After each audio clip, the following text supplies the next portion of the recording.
BMS battery management system সাধারণত lithium battery charge করার কাজে ব্যবহৃত হয়।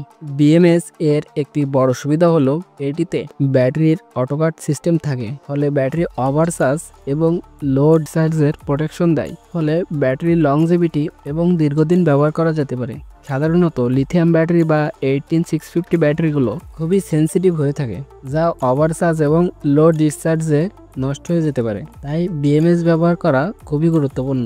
চলুন এখন কিছু বিএমএস এর সাথে পরিচিত হই। এটি হচ্ছে TP4056 মডেলের একটি বিএমএস সার্কিট। এই সার্কিটটি দিয়ে একটি ব্যাটারি খুব ভালোভাবেই চার্জ করা যায় এবং চাইলে একাধিক ব্যাটারিও চার্জ করতে পারবেন, সেক্ষেত্রে চার্জ হতে দেরি হবে।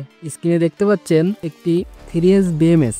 এটি 10 এম্পিয়ারের একটি বিএমএস সার্কিট। এটির মাধ্যমে 3টি ব্যাটারি সিরিজে কানেক্ট করে 12 ভোল্ট ব্যাটারি প্যাক তৈরি করা যায়। চাইলে অধিক ব্যাটারি ব্যবহার করতে পারবেন, তবে টোটাল ব্যাটারির এম্পিয়ার 10 এম্পিয়ারের নিচে হতে হবে, অন্যথায় সার্কিটটি নষ্ট হয়ে যেতে পারে। আপনারা দেখতে পাচ্ছেন এই বিএমএসটি 3S 40 এম্পিয়ার একটি বিএমএস।